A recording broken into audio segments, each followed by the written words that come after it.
ያፌት ለጥያቄ በፖሊሶች ከቤቱ ተወሰደ። ያፌትም ለጥያቄ እንፈልግሃለን ተነስ እንሂድ ሲሉት ሂዱ እናንተ እኔ እመጣለሁ አለ። ፖሊሶቹም አይ እንደሱ አይሆንም ተነስና እኛ ነን ይዘን የምንሄደው አሉት። ለምን ይሄዳል ብሎ ሲል ታሪኩ አንተንም እንፈልግሃለን ብለው እሱንም ይዘውት ሄዱ። ያፌትም በሚሄድበት ሰዓት ፖሊሶቹን በንቀት ነበር እያያቸው የነበረው።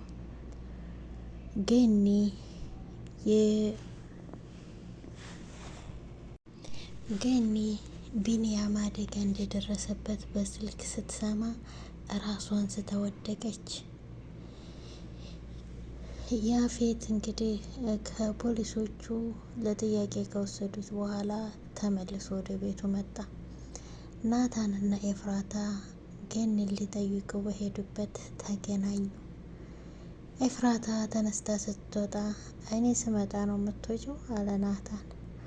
አዎ እኔ እናንተ አብረን መገናኘታችን ጥሩ አይመጣም፣ ባለቤቴ ይከፋዋል፣ እሱን ደግሞ እንዲከፋው አልፈልግም አለችው። ጽዮን እንግዲህ በቢኒ መጥፋት በጣም ተጎድታለች። የእውነት ሞቶ ነው በእኔ ጨክኖ እያለች ነው።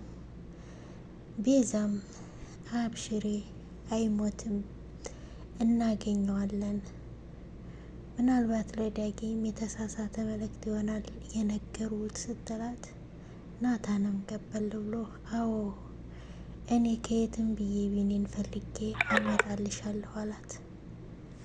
አሰላሙ አሌይኩም ወራህመቱላሂ ወበረካቱ። ውድ ቻናሌ ተከታታዮች እንዴት ናችሁ? አለሁ አልሐምዱሊላህ። ለቻናሌ አዲስ የሆናችሁ ሰብስክራይብ በማድረግ ተቀላቀሉ፣ ነባሮች ላይክ፣ ሼር፣ ኮሜንት በማድረግ አበረታቱኝ። ዛሬ እንግዲህ ሐረግ ክፍል 89 ይዤላችሁ መጥቻለሁ። በ88 ላይ እያቋረጥ ነው 88 ላይ ያቆምነው ቢኒ አደጋ ደርሶበት ነበረ። ቢኒ አደጋ ደርሶበት የናታን በር በኃይል እየተደበደበ ነበር። እንግዲህ ጽዮን ራሷን ስታ ከወደቀችበት አንስተውን ቤዛ ሶፋ ላይ አስተኝተዋታል። ጽዮንም አትናገር አትጋገር አይኗን አንድ ቦታ ላይ ብቻ ትክል አድርጋ ተክዛለች። ቤዛም ይሄ ነገር ግራ ገብቷት ምን እያልክ ነው? የእህትህ ማታመም እኮ ምንም አላስጨነቀህም፣ ወደ ሐኪም ቤት እንውሰዳት ስትለው ናታንም አይ አትሄጂም አላት።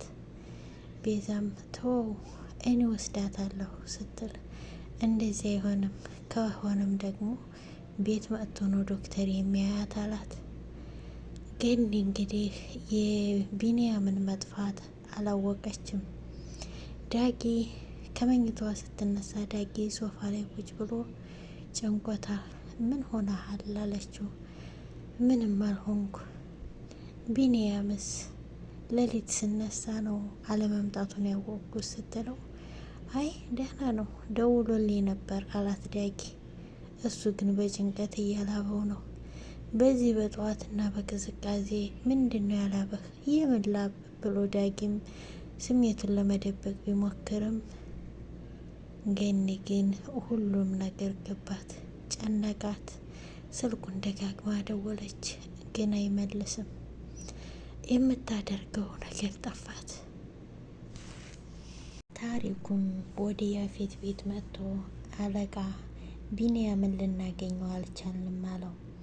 አንድ ሙትቻ መያዝ ካቃታችሁ ለእኔ ምንድን ነው የምትሰሩልኝ ብሎ በጣም ተናደደ። ወይኔ ያፌት ተራ በመንደር ጠበቃ ስሜ ይነሳ። አሁንማ እንግዲህ ሚዲያዎች ሁሉ አይናቸው እኛ ላይ ነው አለ።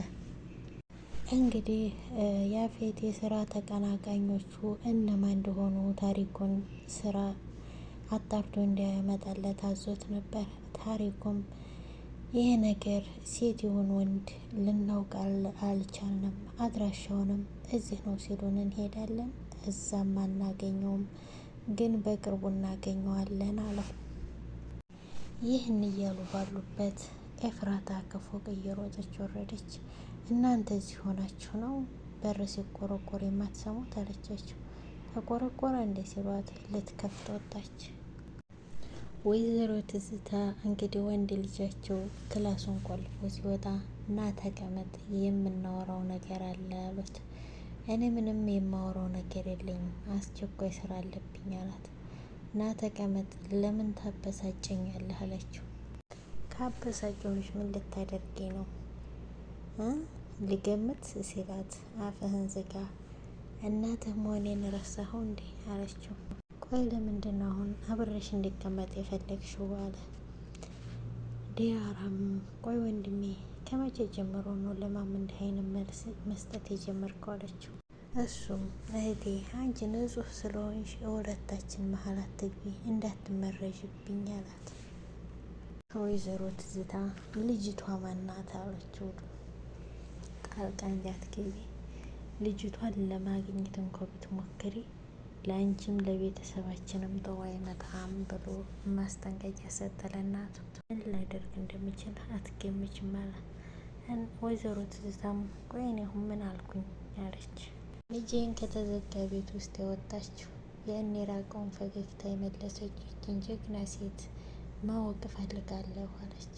እኔ ናኦድ ነኝ አትሸውጂኝ፣ አንቺ ደግሞ ማን እንደሆንሽ ጠንቅቄ አውቃለሁ አላት።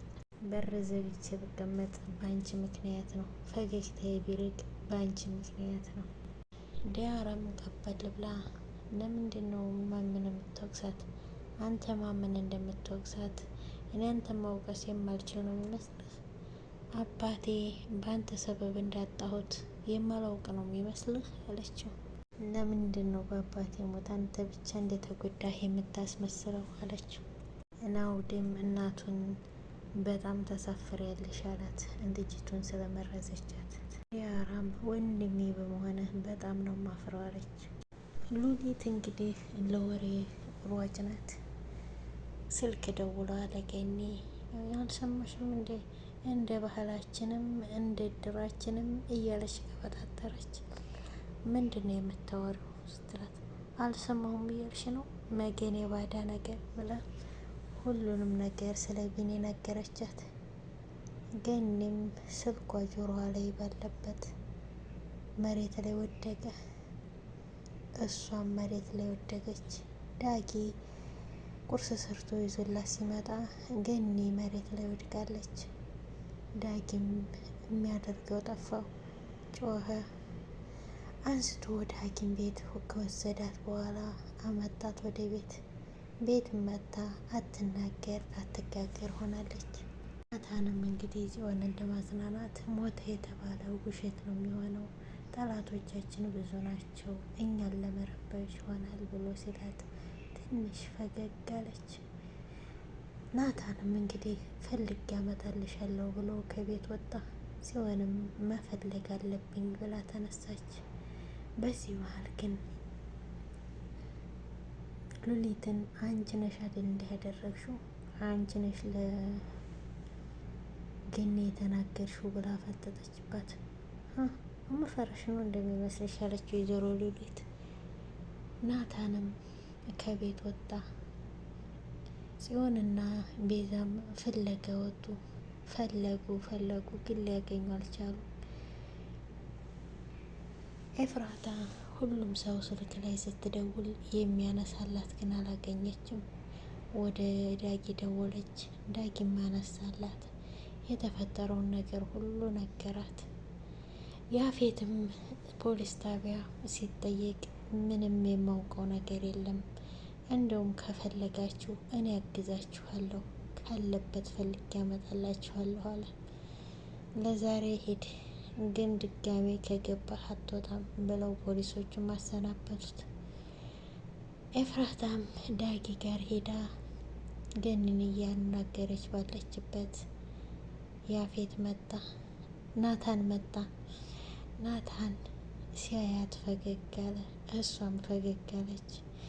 ግን በቃ ዳጊ ሌላ ቀን እመጣለሁ ገኒ ብላ ልትወጣ ስትል እኔ ስመጣ ነው እንደምትወጪው አላት። ናታን። አዎ ምክንያቱም እኔ እናንተ አንድ ጋር መገናኘት የለብንም። ይህን ደግሞ ካየ ባለቤቴ ደስ አይለውም። ባለቤቴ ደግሞ እንዲከፋ አልፈልግም ብላ ጥላ ወጣች። ናታንም ተበሳጭ። ምን አስሬ ባለቤቴ ባለቤቴ ትያለሽ አለ ትላለች አለ። ቤት ተመልሶ ሲመጣ ያፌት እሺ ዛሬም ለቀቁ አለችው። ማለት ዛሬም ሲል ከዚህ በፊት ታስሮ እንደነበረና እንደሰማች አወቀ። ቢኒያምን የት ነው ያደረስከው? ቤተሰቦች ላይ እጅን የማታነሳ ከሆነ ናታንን ለምን ጉዳት እንደማታደርስበት በምን አምናለሁ ስትለው፣ ደግሞ ቢኒ ከመቼ ጀምሮ ነው ቤተሰብሽ ሆነው አላት። አጎቴ ነው የዳጊ አጎት ማለት የኔም አጎት ነው። ከነሱ ላይ እጅህን ካላነሳህ ለእኔም ለአንተም ጥሩ አይመጣም ብላ ማስጠንቀቂያ ሰጠችው። ያፌትም ግራ ገባው። የሚያስቆማት አልመሰለውም። አንድ ነገር ካገኘችብኝ ፋይሌን በሙሉ ለውጥታ ነው የምትሰጠው። ይሄ ደግሞ ምንም የሚያግዳት የለም አለ። ቢኒም እንግዲህ ራሱን ስቶ ከነበረበት ነቅቶ ማን እንዳገተው አየ።